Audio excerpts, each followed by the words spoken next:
Oke, halo sahabat Bentara. Senang sekali hari ini kita bisa ngobrol di live Instagram Bentara Budaya Jakarta dalam program Teras Bentara. Nah, sedikit tentang Teras Bentara. Teras Bentara ini adalah program daring yang telah berlangsung sejak 9 April 2020 dan disiarkan melalui kanal YouTube, Twitter, serta akun Instagram 4 Venue Bentara Budaya. Nah, program Teras Bentara mengulas tentang seni rupa, seni tradisi, musik, teater, sastra, dan koleksi seni Bentara Budaya, serta beberapa pilihan warna-sari kebudayaan Indonesia. Setiap minggunya akan ada sepilihan video, ada juga Instagram Live, dan konten gambar yang siap disimak oleh sahabat Bentara sekalian. Nah, hari ini kita akan mengundang salah satu gitaris terbaik Indonesia yang akan kita ajak bincang santai selama 1 jam ke depan dengan tema cerita dalam karya bersama Tohpati. Coba kita akan coba mengundang Mas Tohpati nih untuk join ke obrolan kita hari ini. Dan untuk teman-teman yang mau bertanya boleh nanti drop pertanyaannya di kolom komentar. Dan sebelumnya apabila terjadi kesalahan teknis atau gangguan sinyal selama live Instagram ini berlangsung, mohon maaf dan semoga teman-teman tetap bisa setia nonton sampai siaran ini selesai gitu. Kayaknya nih kita belum tersambung sama Mas Tohpati. Juga jangan lupa teman-teman nanti minggu depan kita akan ada live Instagram juga bersama seniman seni rupa, itu ada Mbak Lucia Hartini di Instagramnya Bentara Budaya Yogyakarta atau @bentarabudayayk. Udah hadir. Waduh, udah cukup banyak juga ya. Teman-teman nanti kita akan ada segmen pertanyaan. Jadi, wah ada Pak Fransat. Nah, sudah join Mas Tohpati. Coba kita invite lagi.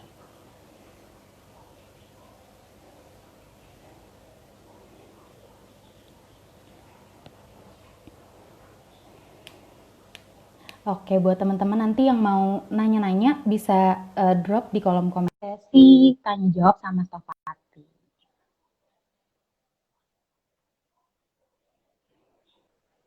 Nah, halo Halo, Tohpati. Apa apa kabar? Mohon maaf lahir batin sama.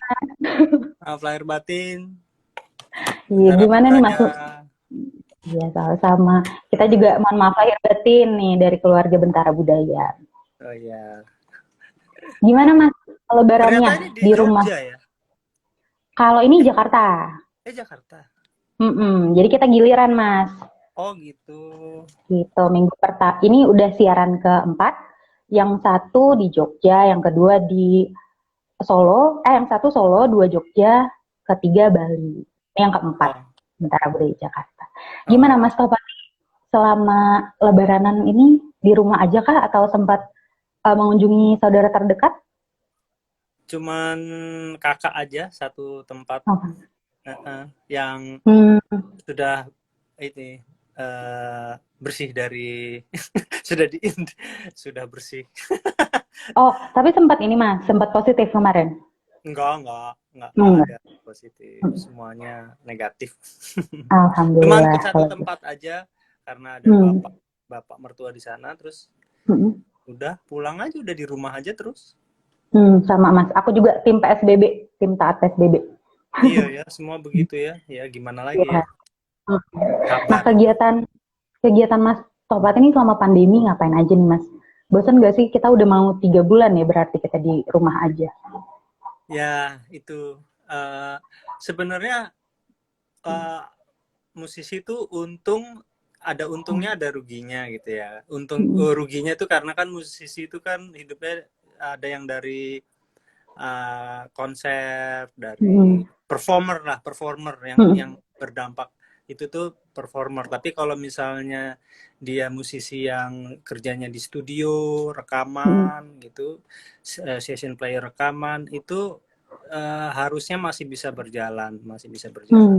Jadi bekerja di rumah gitu. Sementara saya tuh sebenarnya juga dari dulu juga kerjanya di rumah. Jadi punya ya studio kecil-kecilan di rumah. Jadi kalau produce terus rekaman gitar, ngisi backing vokal, ngisi bass gitu di rumah. Jadinya waktu sebulan pertama orang kantor, aduh bosen di rumah. Kalau saya ya udah di rumah dari dulu, jadi nggak Oh, bosen. iya. Tapi mulai bulan-bulan sekarang ini udah mulai agak itu juga ya, kangen sama teman, ketemu teman untuk latihan Benar. bareng seperti itu sih. Nge-jam bareng gitu ya, Mas. Iya, itunya yang Hmm. sekarang udah mulai kangen nih. Tapi selama di rumah ini, kira-kira Mas Topati ada nggak sih hal baru yang dilakukan? Kayak kalau Mbak Rati kan aku lihat-lihat di feed Instagramnya sekarang jadi punya keahlian baru, pangkas rambut nih. Kalau Mas Topati mungkin ada keahlian baru kali. Enggak, Nggak ada. enggak. Kalau kalau yang jelas sih agak senang juga, positifnya senang karena kumpul sama keluarga kan. Kebetulan anak saya kan yang pertama kan kuliahnya di Bandung. Jadi Oh. bulan sekali pulangnya. Jadi kalau sekarang ketemu terus bisa bisa sharingnya banyak gitu. Terus apa kalau dari musiknya sih alhamdulillah kemarin masih ada lah, masih ada kerjaan-kerjaan gitu yang nggak harus perform gitu. Jadi recording masih ada, masih berjalan. Tapi nggak tahu apa kapan. Yang Semoga sekarang sih masih secepatnya ya, ada, Mas. tapi walaupun nggak seramai dulu gitu. Hmm. Ya kalau kalau itu untuk kerjaan, tapi kalau buat saya pribadi sih sebagai musisi menanggapinya harus lebih kreatif aja sih Mbak. Jadi satu misalnya bisa ya latihan terus, karena kan gini, kalau musisi itu kan apalagi musisi yang sibuk tuh biasanya udah sibuk dengan job, waktunya habis manggung, tapi dia lupa kadang-kadang menyisihkan waktu untuk meningkatkan skill mereka. Nah, di waktu-waktu yang senggang seperti ini harusnya mereka yang sadar, wah daripada nganggur kan mendingan kita yang jagonya tadi nilainya 7 sekarang bisa jadi 9 gitu. Jadi latihan terus, berkarya terus, berkreasi terus gitu aja. Itu menabung untuk nanti kalau misalnya pandemi ini udah selesai. Nah, Misalnya bikin album juga bisa juga gitu. oke. Nah, selama masa pandemi ini kan kulihat cukup banyak musisi yang jadi lebih aktif nih Mas di sosial media, di dunia Ya, digital. Nah, menurut ya. Mas Topat ini kurang lebihnya, kekurangan dan kelebihannya apa sih Mas kalau misalkan berkarya di dunia digital gitu? Kalau di digital tuh kan sebenarnya uh, mendengar secara cuman dari layar, cuma visual aja, tapi kalau nggak di satu ruangan atau satu ambience yang sama itu memang sangat berbeda. Apalagi kalau emang orang yang sudah biasa mengikuti konser-konser, lihat konser, terus lihat apalagi player gitu ya, sebenarnya suruh main yang collab gitu yang jauh-jauhan itu sebenarnya agak tersiksa sih sebenarnya. Maksudnya Oke. secara interaksi itu nggak bisa 100% bagus gitu. Karena kualitas audio juga nggak bisa terlalu bagus. Itu kelemahannya sih itu aja. Tapi kalau positifnya sih ya musisi masih bisa tetap apa kelihatan happy ya main, karena kan setiap membahagiakan orang gitu. Musik itu kan membahagiakan orang, di mana-mana orang lagi stres di rumah, pas lihat Instagram ada siapa mainnya menghibur, seperti itu sih positifnya. Dan selalu setiap Mas Topati live, nih kayak penontonnya banyak banget nih Mas. Kayak aku selama masa pandemi ini aku jadi rajin ngikutin live Instagramnya Mas Topati yang katanya konser kok gratis, katanya gitu. Malah minta-minta nomor rekening katanya. Gitu. Ya gitu ya. Nah, iya. Nah, Ya sebenarnya selama iya. Gimana gimana? selama masa pandemi ini kan aku lihat nih Mas Tohpati cukup antusias untuk bikin konser untuk donasi ini tujuannya. Kayak kemarin sempat ada yang aku tonton tuh mostly jazz, terus ada donasi si strings juga ya Mas. Sama yang terakhir Jakarta Philharmonic. Nah ini boleh diceritain sedikit nggak sih Mas kesan-kesannya bikin konser untuk donasi tapi via digital juga gitu, kesan-kesannya gimana sih?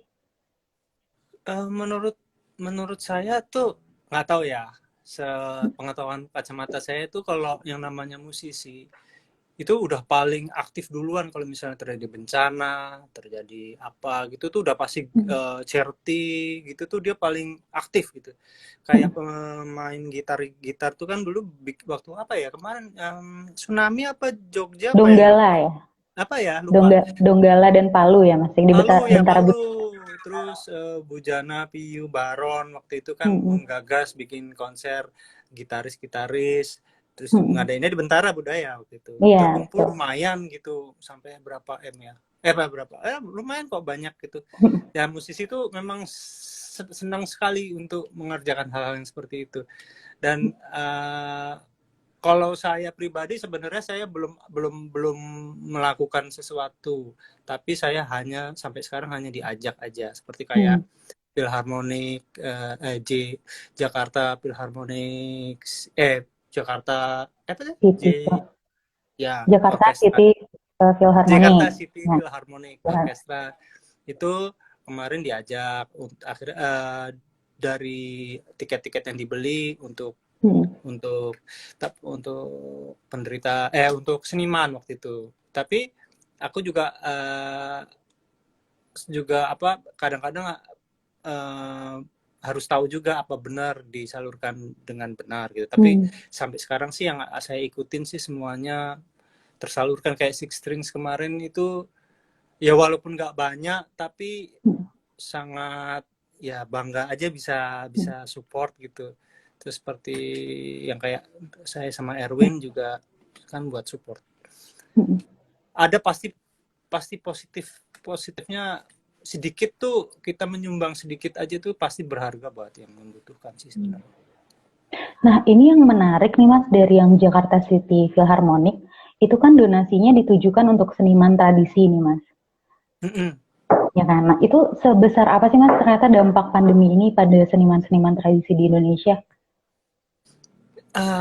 Saya belum, kadang mau tanya mereka juga sungkan juga ya. Nggak enak juga, tapi feeling saya sih nggak cuma tradisi sih sebenarnya, player cafe, orkestra, atau ya yang pokoknya performer yang benar-benar perform itu pasti semuanya kena. Kemarin beberapa kali dapat DM minta testimoni untuk sumbangan buat para seniman tradisi.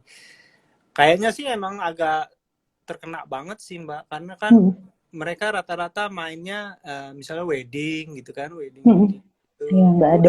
Udah nggak ada, yang kawin aja ditunda. apalagi tapi banyak juga mas. Iya. Teman-temanku malah banyak mas yang sengaja nikah gitu kan supaya nggak ngundang banyak orang, lebih hemat katanya. Tapi endoknya karena pandemi jadi nggak boleh datang teman-temannya. Kalau temanku ditunda akhirnya malah. Ditunda. Sampai sekarang belum ya. Tapi memang kerasa sih, pasti banyak yang kerasa. Makanya sebenarnya dari sini kita ambil hikmahnya, emang kan berarti kita hidup di sekarang ini memang harus tergantung dari apa yang sudah kita save ya kemarin itu. Marilah kita menabung betul sekali. Nah, kulihat nih Mas Topati walaupun di rumah aja tapi kayaknya kok tetap produktif banget. Kayak kemarin juga baru rilis album Forever ya Mas. Oh iya. Nah ini yang bikin aku penasaran tuh, gimana sih Mas Topati nih cari inspirasi walaupun di rumah aja tuh, tapi kok inspirasinya tetap jalan. Padahal aku aja yang gak ngapa-ngapain, gak bikin apa-apa selama di rumah tuh kayaknya stuck gitu Mas. Bosen, stuck, gak bisa mikir. Kok Mas Topati ini tetap produktif? Kalau soal menyinggung Forever itu sebenarnya udah selesai mixing mastering tuh dari tahun lalu sih, sebelum ada pandemi. Jadi udah harusnya rilisnya di Januari, cuman nunggu hal-hal yang lain akhirnya tertunda, sampainya pada saat untuk harus merilis COVID-nya datang nih. Terus sempat nanti aja deh, nunggu aja deh gitu. Tapi pas sempat perundingan sama teman-teman, ini gimana ya kalau udah ada album gini? Loh justru kalau ada album harusnya sekarang dirilis aja, karena kan orang butuh hiburan gitu. Oh Betul. udah, akhirnya saya rilis aja deh. Hmm. Gitu, akhirnya barusan dirilis kemarin ini. Albumnya sih Gitu. sudah lama, tapi kalau soal soal produktif sih saya berusaha untuk selalu produktif sih, nggak pernah Hmm. pingin berhenti. Yang saya takutkan buat seniman itu ketika passion musik dan apa tuh uh, daya cipta itu menurun, itu yang paling bahaya sebenarnya. Iya benar. Tapi ada lagu yang merespon khusus masa pandemi ini nggak Mas? Atau ada kayak bikin lagu sekarang? Oh, kalau sekarang belum sempat. Belum. Belum. Kita tunggu ya Mas secepatnya. Oh iya, boleh. Boleh juga nih. Keren kan ideku Mas? Ya. Oh, Bujana yang kemarin udah buat, malah sudah buat dia. Yang apa itu? Saya belum. Oke. Nah, kita ke perjalanan karir Mas Tohpati. Kayaknya sebenarnya udah cukup banyak dibahas, tapi masih aja banyak banget pertanyaan dari teman-teman yang kayaknya perlu dibahas juga di sini.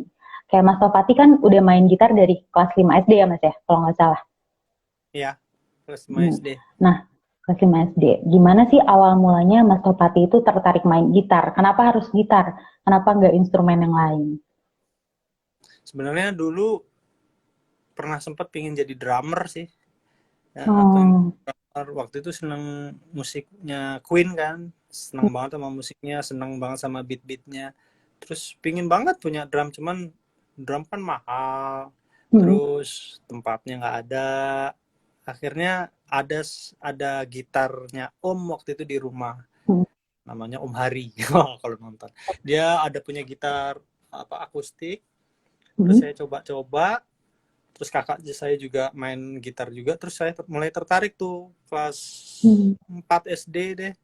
Akhirnya saya minta ibu saya untuk dilesin musik gitar. Adanya waktu zaman itu klasik ya, di Yayasan Musik Indonesia di Jalan Bumi. Sekarang udah nggak ada. Nah dari situ teman-teman pada belum bisa main gitar, waktu di SD aku udah bisa. Sudah mulai, wah bisa main gitar gitu aja sih, sebatas itu. SMP udah jadi gitaris terbaik waktu festival gitu, mulai saat itu. Oke. Mas Tohpati ini kayaknya kalau di SD pada zamanku ya Mas, tipikal cowok-cowok idaman gitu Mas. Kan kalau anak milenial sekarang salah satu kriterianya tuh cowok harus jago main gitar baru keren.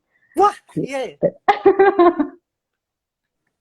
Gitu Mas emang kalau sekarang.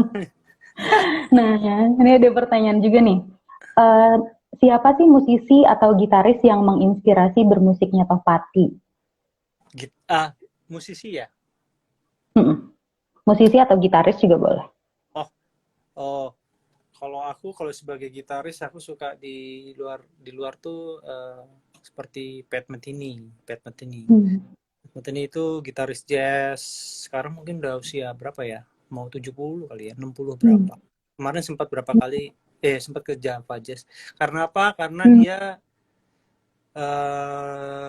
lagu-lagu banyak kreatif.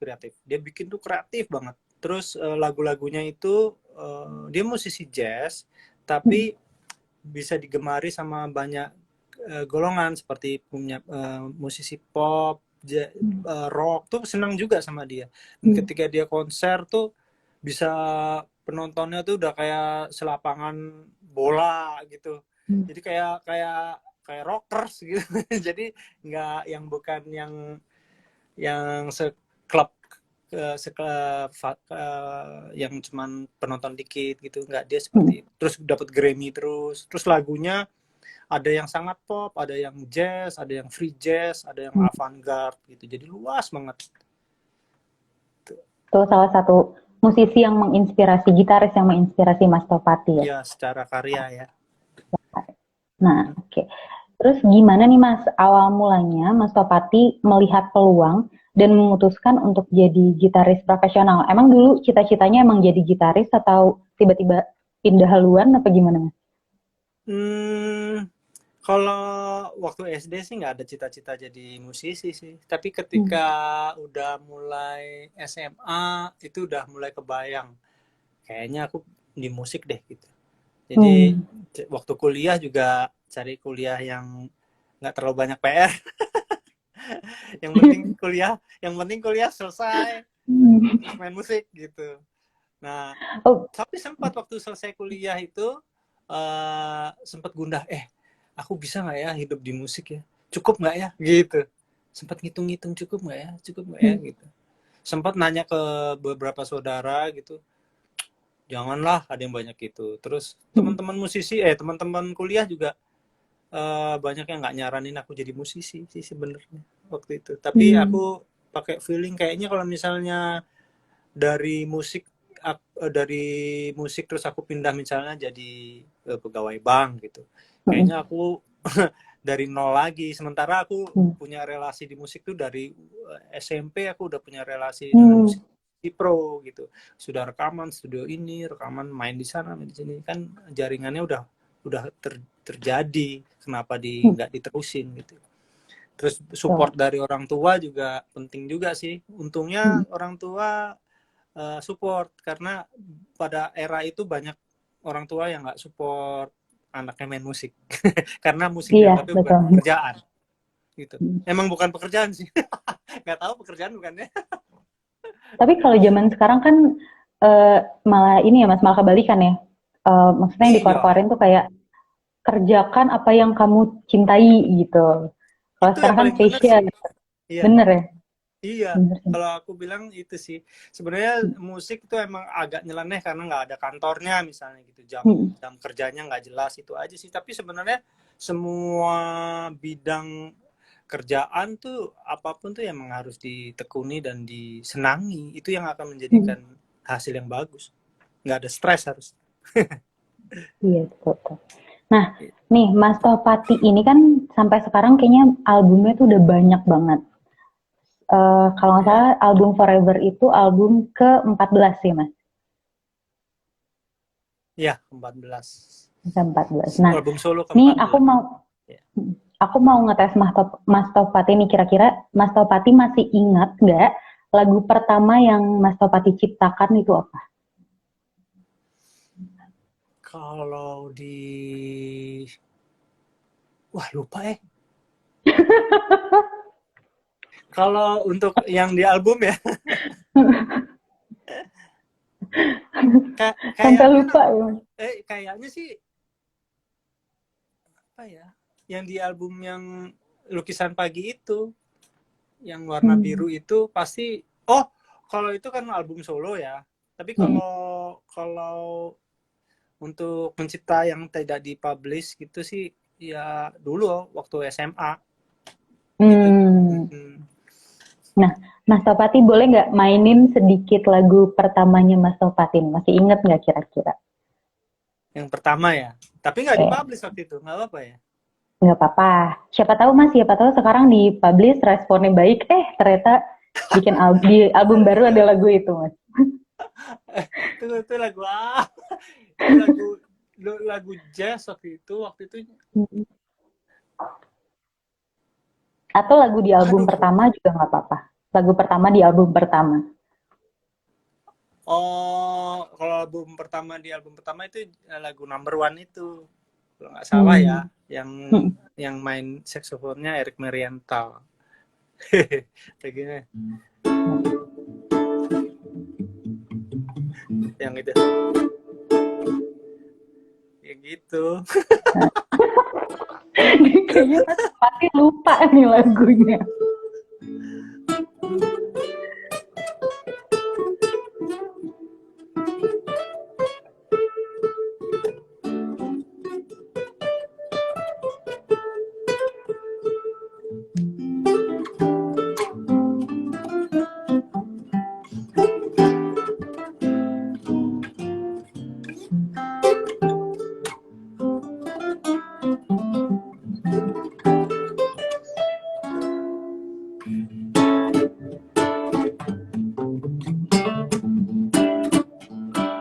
Ya gitu deh lagunya. Nah, oke. Seru. Oke. Nah, nih Mas, aku mau bahas sedikit tentang album terbaru nih, album terbarunya Mas Topati yang Forever. Ini kan kayaknya album full orkestra pertama ya Mas. Iya, betul. Nah, itu gimana sih Mas cerita di balik album Forever sampai akhirnya oke, yang album ini khusus ini kita full orkestra. Ya, dari dulu sih sudah cita-cita banget kalau ingin punya album yang diiringi dengan orkes yang besar gitu ya. Hmm. Bukan bukan orkes yang direkamnya dubbing gitu enggak, tapi benar-benar dimainkan bersama 50 piece itu. Nah, kebetulan kan saya dulu sebenarnya ini album pertama saya yang pakai orkes, tapi sebelumnya saya udah pernah mengerjakan sih. Dulu ada kerjaan dari Aquarius untuk bikin sama dari kerjaan dari istrinya almarhum Krisya, Mbak Yanti, minta lagu-lagunya dibuatin instrumental pakai orkes. Akhirnya kejadian ke Praha waktu itu, bikin rekaman orkesnya di sana. Setelah itu baru album saya. Hmm. Tapi abis album saya terus album Janapati. Jadi Hmm. tapi yang dirilis Janapati duluan. Jangan pakai. Jadi ada sebenarnya untuk project orkes tuh ada 3 saya. Albumnya instrumental Krisya, Janapati, sama yang Forever ini. Nah, sebenarnya kalau di sana sih kenapa di sana sih bukan di sini nggak bagus, pingin cari sound yang lain aja.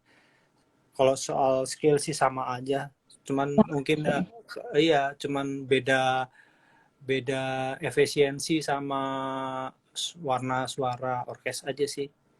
Pingin tahu aja gitu kalau di sana sih seperti apa gitu.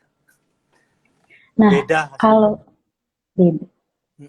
kalau di album Forever ini, apa sih Mas pesan yang mau disampaikan? Karena kan kalau aku full nih dengerin lagu bias, aku sebagai pendengar awam ya, ngedengerin nih kayak satu album tuh soundtracknya perempuan atau wanita yang lagi jatuh cinta. Jadi satu lagu tuh ada benang merahnya. Tapi kalau Forever ini dia agak random gitu Mas.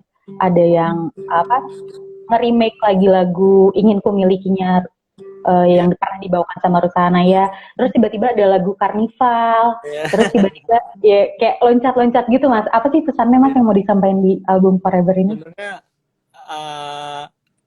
aku tuh pinginnya album ini tuh pingin membuat orang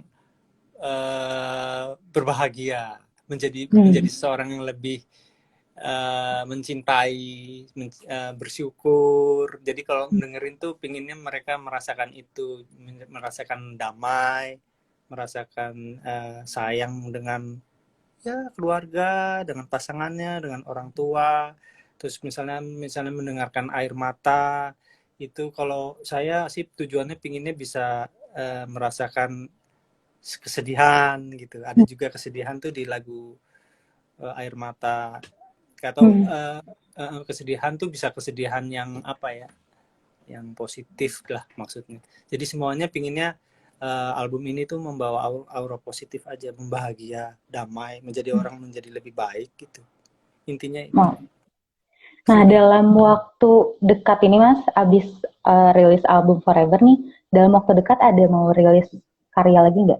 Ini ada pertanyaan juga dari Mbak Dinar. Mungkin nggak kolaborasi sama Kanti dan Tisti full satu album gitu Mas? Kalau nggak mungkin, tapi kalau ya bukan nggak mungkin ya, nggak tahu di depan. Anak saya tuh pemalu semua. Sebenarnya saya pemalu. Aku pemalu sih, malu banget sih. Aku akuin pemalu, tapi karena kerjanya di musik ya nggak boleh pemalu, harus malu-maluin. Jadi saya berusaha untuk percaya diri.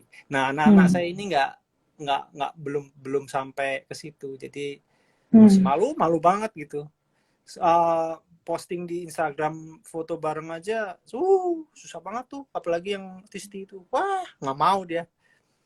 Tapi Pokoknya kayak kalau kemarin Tisti asik banget Mas main Iya, pianonya. kadang-kadang gitu mau jadi kadang-kadang wah pas mau nih ayo ayo gitu. Hmm. Tapi kalau Hmm. nggak mau nggak benar nggak mau.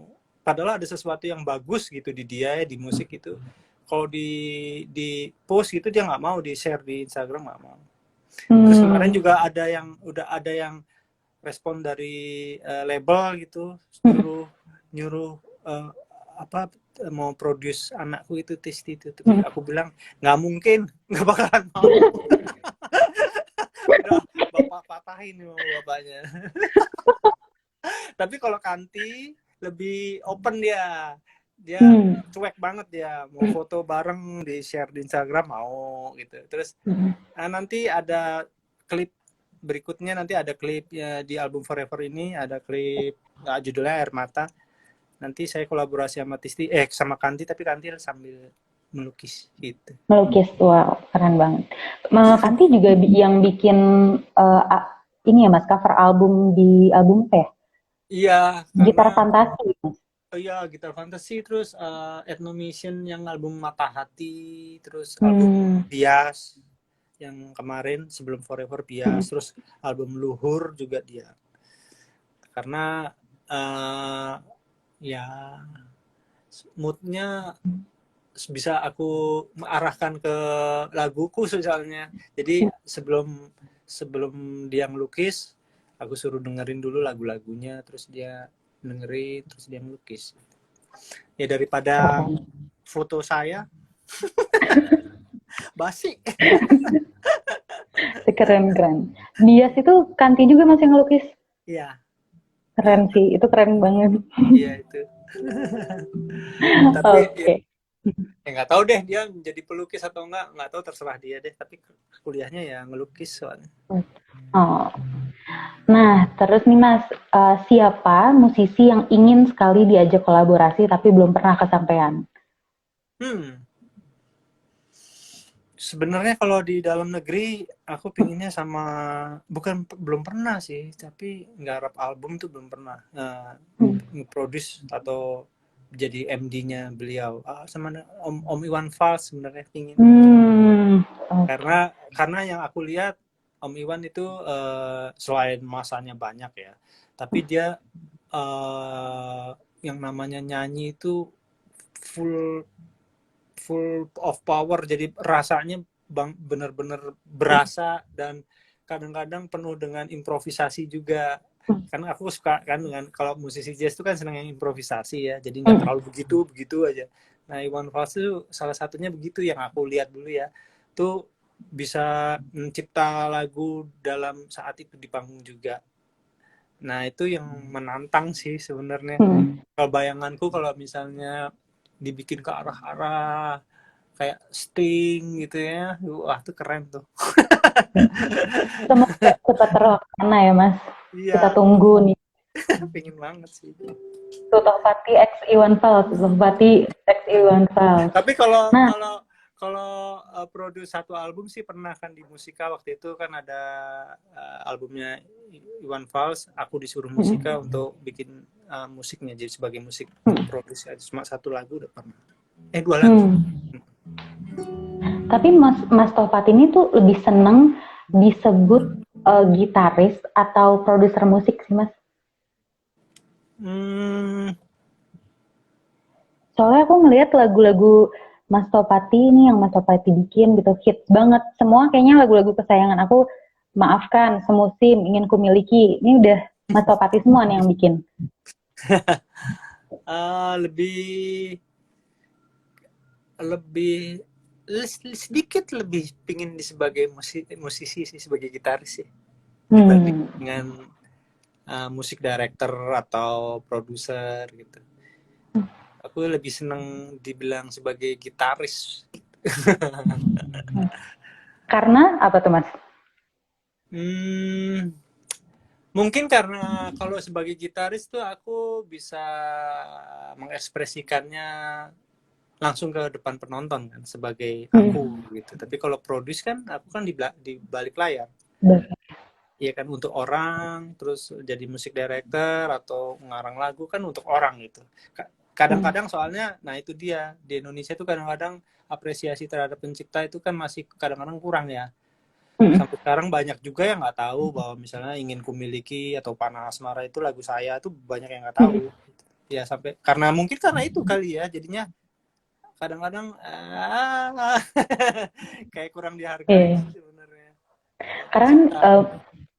ya kalau lagu yang ada vokalnya pasti kan yang mendominasi itu vokalisnya gitu ya Mas. Kayak misalnya lagu Semusim Oh itu lagunya Marcel gitu, padahal buatannya Tohpati gitu. Ya orang sempet kok di lagu Panah Asmara gitu di salah satu stasiun TV, Panah Asmara ciptaan Chrisye gitu.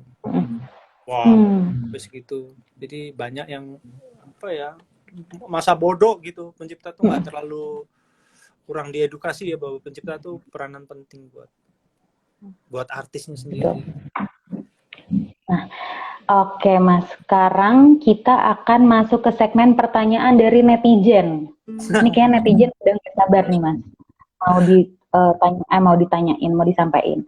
Pertanyaan pertama datang dari Mbak Ika W. Burhan. Ini kayak fans fanatiknya Mas Topati cabang Bogor nih kayaknya. Nggak Uh, belum kenal sih. belum kenal. Mbak Ika belum kenal. Nah, katanya gimana kesannya selama main di Bentara Budaya? Terus kapan lagi nih main di Bentara Budaya Jakarta? Wah, kalau bisa dibilang Bentara Budaya itu salah satu tempat yang apa ya, paling seru sih karena aku paling senang main di tempat-tempat yang komunitas gitu loh. Lebih jadi emang apresiatif gitu. Dan nggak harus penonton yang jumlahnya sampai 2.000 3.000, cukup misalnya cuman sedikit tapi kalau mereka antusias dan apresiasinya bagus, itu aku suka banget. Ya, salah satunya Bentara Budaya, dan itu berapa kali aku main di Bentara Budaya, alhamdulillah sih nggak ada yang nggak seru ya. Kadang selalunya seru-seru terus tuh. Pak, aku juga bingung kenapa. Main gitar sendiri aja seru, main gitar sama kendang seru, main dikasih musik apa aja kayaknya di Bentara Budaya itu masuk-masuk aja gitu. Mungkin Asik, oke. ya apa komunitas Bentara Budaya tuh dari beberapa apa udah teredukasi apa gimana ya. Pokoknya pendatang-pendatangnya apa yang datang tuh udah kayak bisa nikmatin padahal yang dimainin musiknya kadang-kadang susah. Oke, ditunggu ya Mas, ditunggu kata Mbak Ika secepatnya untuk main di Iya, Bentara saya Budaya. nunggu buka aja dulu bentar aja. Iya Kan bener, tutup. iya bener-bener. Nah, terus ada pertanyaan juga nih Mas, gimana cara Mas Topati meningkatkan skill? Eh, Selain latihan, apakah membaca buku? Terus sehari itu Mas Topati maksimal main gitar berapa jam? Kalau saya setiap hari pasti memegang gitar, nggak mungkin. Paling kalau misalnya kalau lagi rajin tuh bisa sehari 3 jam, 2 jam gitu. Uh, Paling minimal sejam. Tapi kalau misalnya itu kalau diterusin satu hari tuh mungkin 3 jam kali ya sehari ya, 2 jam 3 jam gitu. Nah kalau untuk ningkatinnya sih sekarang udah agak-agak nggak terlalu menggebu ya, tua kali ya. Jadi tapi kadang-kadang lihat musisi anak muda gitu yang di YouTube, wah gila ini sekarang zamannya udah berubah banget gitu. Teknik-teknik yang mereka mainin terus apa manusia kan berevolusi ya, otaknya juga berevolusi. Jadi cara mereka ngelihat musik itu juga udah beda gitu. Kadang-kadang yang dilihat teknik gitu. Nah, sementara zaman aku dulu yang dilihat mungkin bukan teknik, tapi lebih ke karya, lebih ke harmoni, lebih kayak gitu-gitu. Kalau sekarang tuh yang namanya anak muda yang terampil jago banyak banget. Nah, tapi aku sih tetap membuka wawasan seluas-luasnya, terus mau menerima segala sesuatu yang baru. Itu salah satunya yang bisa membuat kita menjadi maju terus. Selama kita nggak bisa menerima kritikan, terus nggak bisa melihat sesuatu baru itu memang harus dipelajari, itu satu titik kemunduran menurut aku. Itu yang ditakuti sebenarnya. ketika kita nggak bisa menikmati hal yang baru. Kalau itu sih itu aja sih. Kalau teknik sih ya diikutin terus aja yang ada di YouTube yang sebisa-bisanya aja, tapi jangan terlalu diforsir ya, nanti jadinya frustasi atau bisa jadi sakit. Kan setiap orang kan punya motorik yang berbeda. Ada yang mempelajari satu metode fingering itu dengan mudah 2 hari udah bisa. Ada yang 2 bulan nggak bisa gitu. Jadi setiap orang tuh beda-beda. Terus organnya juga beda-beda. Jadi masing-masing juga pasti punya titipan dari Tuhan, punya kelebihan yang beda-beda. Jadi jangan menganggap bahwa dirinya nggak bisa sehebat dia. Oh bukan, karena kamu memang bukan di situ. Kamu ada yang lebih bagus daripada itu gitu. Itu yang harus digali sih. Gitu. Tuh teman-teman. Nah terus ada pertanyaan lagi, Mas kapan reunian sama Halmahera? Wah gila kayaknya. Halmahera, tapi kemarin sempat main bareng di konserku tuh di Bandung, seru juga sih. Cuman ada yang sudah memang bukan di musik sih ya, jadi kan susah. Nah, kalau sekedar untuk hura-hura sih mungkin ya masih oke lah, tapi kalau diseriusin sih enggak sih kayak. Oke. Nah terus Mas Topati keseringan belajar lewat tab itu bagus atau enggak Mas? Oh, tab. Sebenarnya belajar lewat apa aja nggak ada masalah, selama membawa dampak yang bagus buat dirinya. Tapi tetap membuka yang lainnya. Misalnya tab bisa, baca not balok juga bisa aja. Karena kayaknya setahu aku kalau tab itu nggak terlalu terlalu kurang formal gitu maksudnya. Yang formal tuh not balok. Kalau tab saya sendiri nggak bisa baca tab sama sekali nggak bisa. Karena tab itu kayak gini Mbak, kayak digambar gitu. Ini fretnya digambar nomor ini gitu. Jadi bukan notasi. Oke. Nggak apa-apa pakai tab. Pokoknya pakai apa aja asal niatnya ya. Dan rajin latihan ya. Gitu ya Mas ya. Ya. Nah, ini ada pertanyaan lucu sih Mas. Mas Topati pernah mengalami senar gitar putus nggak saat pentas katanya? Seumur hidup cuman sekali dan itu waktu SMP. Lucu ya? Oh. Iya. Nggak tahu. Itu juga karena karena gitar pinjaman waktu itu. Aku belum pernah ya. Sorry.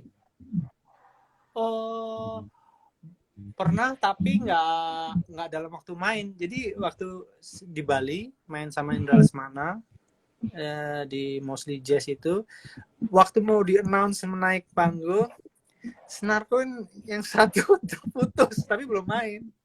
Karena cuaca kan di pinggir pantai. Jadi panas, terus malamnya dingin, jadi dia memuai putus. Untungnya kruku punya cadangan cepat, jadi. Tapi selain kalau lagi main putus belum pernah. Oke. Nah ini juga ada pertanyaan nih Mas. Mas Topati tahu Alip Ba Ta nggak, gitaris fingerstyle yang sekarang lagi viral? Tahu. Dan terus apa pendapat Mas Topati mengenai si Alip Ba Ta yang lagi viral saat ini? Mau kolaborasi nggak Mas? Bagus, Alip Ba Ta bagus mainnya, bagus. Mengcover lagu-lagunya menarik banget, tekniknya itu namanya fingerstyle kalau nggak salah. Saya sendiri nggak tahu fingerstyle tuh apa sih gitu. Fingerstyle tuh apa ya? Mungkin cara bermain yang nggak ngerti saya juga fingerstyle tuh apa ya.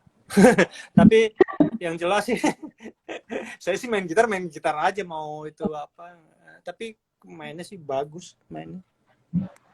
Nah ini ada lagi nih Mas, pernah dengar kalau nggak salah katanya Mas Topati nggak biasa ngajarin orang main gitar ya? Mungkin nggak sabar ya. Mas tapi berarti pantas Tisti kayaknya nggak mau diajak kolaborasi gara-gara takut kali Mas.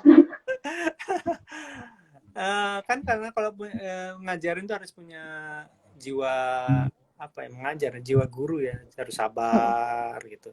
Nah, saya sempat sih pernah ngajarin gitu, saya kasih PR gitu, terus minggu depannya nggak dikerjain atau nggak ada progres tuh, saya bingung tuh, terus saya mau ngajarin apa lagi kalau kamu yang ini belum bisa gitu. Itu agak trauma itunya.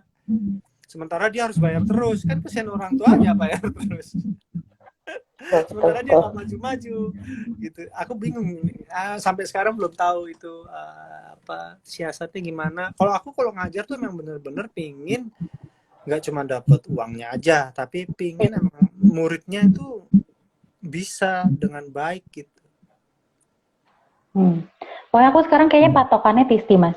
Kalau Tisti udah mau diajak kolaborasi, berarti Mas Topati udah bisa ngajarin orang. Soalnya Tisti udah nggak takut lagi. Itu juga karena dia antusias sih, orangnya antusias. Kalau musik tuh dia antusias menurut aku, dan punya feeling yang bagus. Dia bukan pemain yang brilian yang tekniknya bagus, enggak, cuma dia punya rasa yang bagus. Misalnya saya pernah dengerin nih lagu gini, terus ada orang bikin kok bagiannya aneh ya, di situ tuh kita sama-sama kaget gitu. Aku kaget, padahal dia juga kok gitu tuh. Berarti punya feeling yang sama gitu. Saya nggak ngasih tahu, ini nggak, kurang enak nih gini, tapi dia sendiri udah bisa menilai. Terus misalnya warna suara orang yang enak bagaimana, terus kira-kira lagunya ini biasa aja nih, nggak bakalan meledak gitu misalnya gitu, tuh dia bisa punya rasa-rasa seperti itu gitu. Mainnya kaku nih, pemainnya jago tapi kaku nih mainnya gitu, seperti itu. Dia bisa. Oke. Nah, terus ada lagi di album Andin yang Gemintang, kan Mas Topati yang jadi produsernya nih. Itu session player untuk recordingnya siapa aja ya, Mas? Oh, waktu itu Indro Harjodikoro pada bass, terus ada juga bassnya akustik Mates, terus pemain drumnya almarhum Uca Haryono, terus ada pemain drumnya ada Ronaldnya Gigi itu dulu, terus saxophone ada Arif, terus ada trompet ada Rio Sidik dari Bali trompet, terus lagi ya, kayaknya itu deh. Oke. Mas Bontot, apa ada rencana album kedua Six String? Album kedua Six String saya belum tahu tuh. Kita tuh Six String bercanda mulu di itu. Gak pernah serius. Emang itu sebenarnya bukan untuk apa yang terlalu Six String akan menuju apa grup yang besar gitu, kita nggak pernah mikirin itu sih.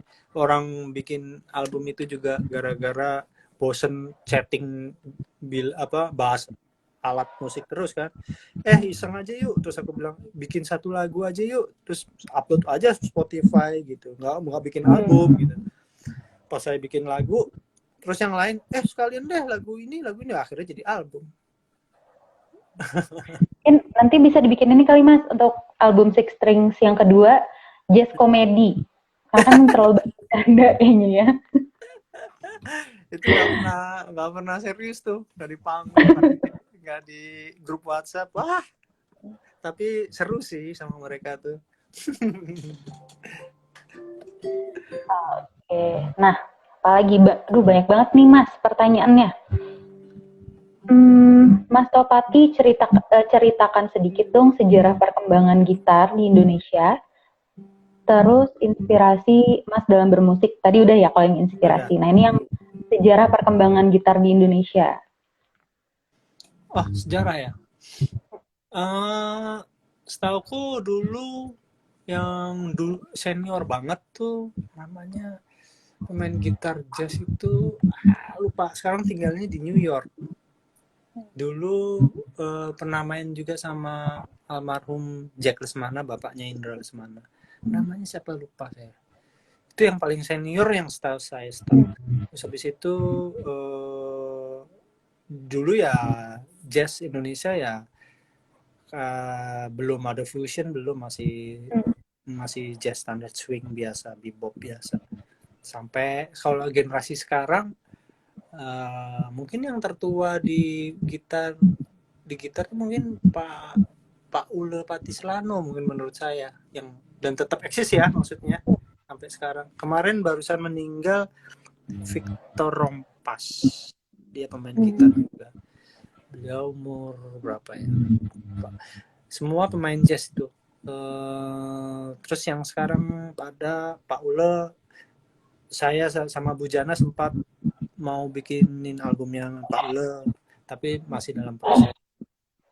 Terus kalau yang sekarang ini udah di bawahnya Pak Ule kan ada Mus Mujiono, terus Mas Mus Mujiono, terus ada Dewa Bujana gitu.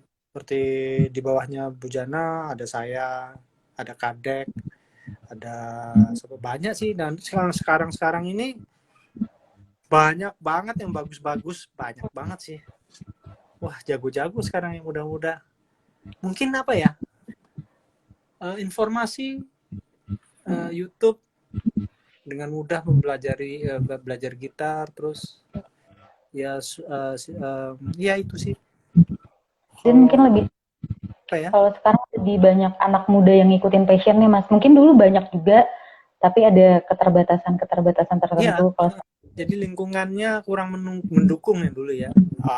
Alat, terus komunikasi, terus informasi. Kalau sekarang kan, wah, orang tua tuh support banget anaknya jadi musisi. Udah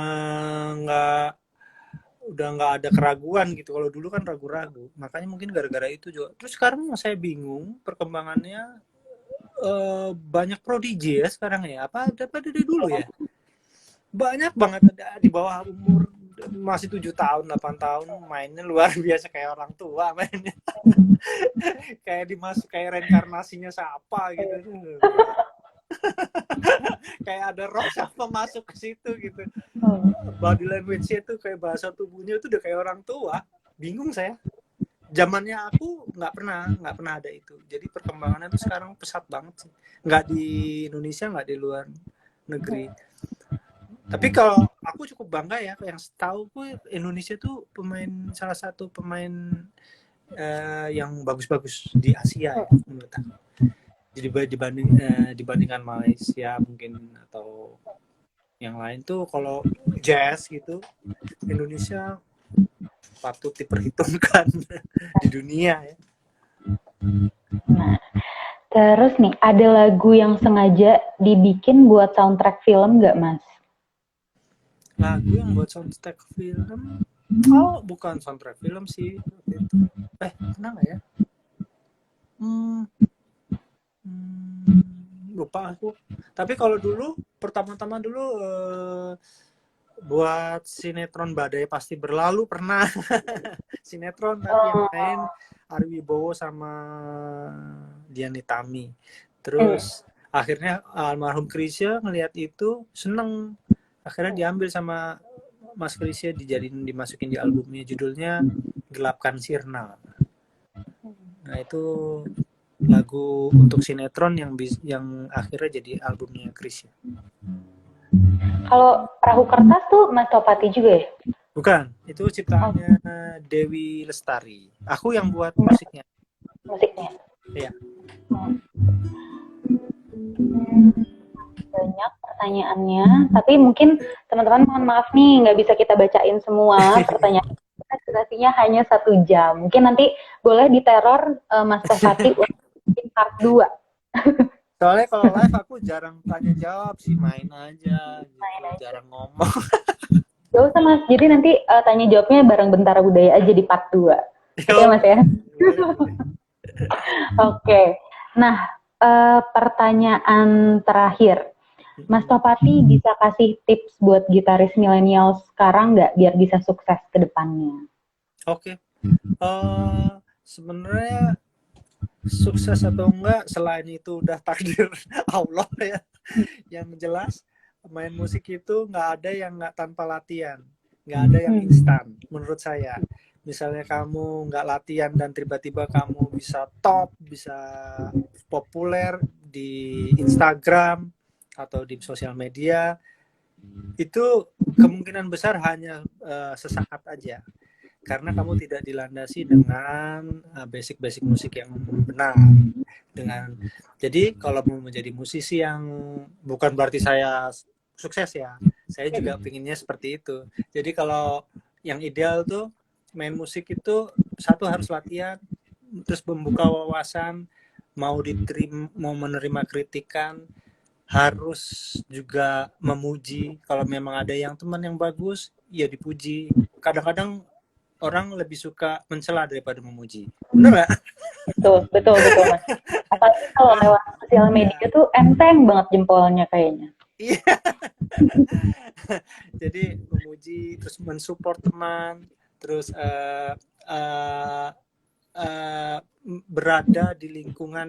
berusaha berada di lingkungan yang lebih baik, terus berada di lingkungan yang kalau bisa di teman-teman yang lebih jago daripada kamu. Karena kalau kamu berada di lingkungan yang paling jago terus, kamu merasa zona nyaman karena yang lainnya nggak lebih jago daripada gua kok. Ketika kamu masuk di area yang lebih hebat, kamu akan terpacu untuk latihan terus. Itu aja sih sebenarnya. Terus sama yang terakhir yang paling penting harus kreatif. Kalau orang nggak kreatif, biasanya monoton aja dia. Jadi kreatif tuh bisa karya atau ide, walaupun dia nggak bisa ngarang lagu. Ada beberapa orang musisi yang nggak bisa ngarang lagu, ya nggak apa-apa, tapi harus punya kreasi, misalnya bikin sesuatu apa, terus bikin, jadi nggak cuman follow orang aja, jadi berkreasi terus. Biasanya musisi yang bagus itu mempunyai masterpiece, punya ada daripada cuman sebagai pemain yang handal aja. Menurut aku bisa. Ini kayaknya ada Mas Dr. Tompi nih yang hadir juga pada hari ini. Saya nggak mau operasi, Dok.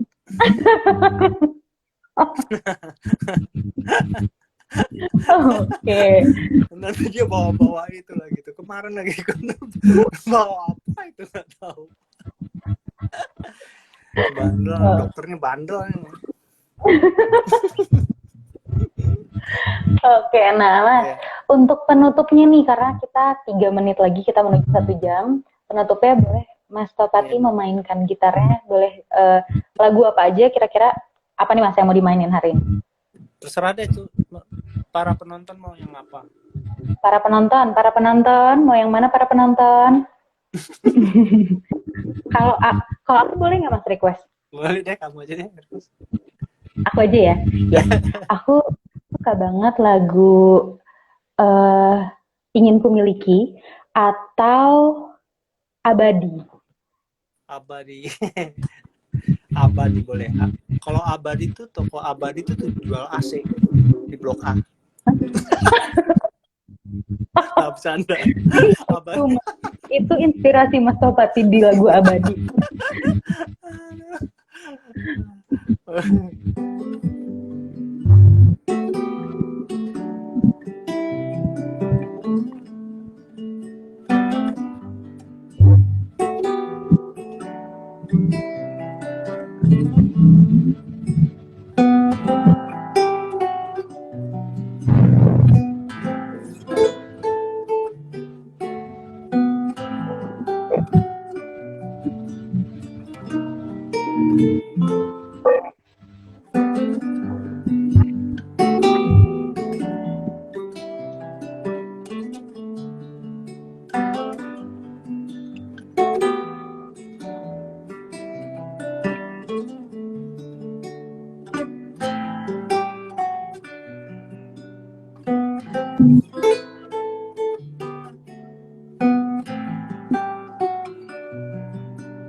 Ya.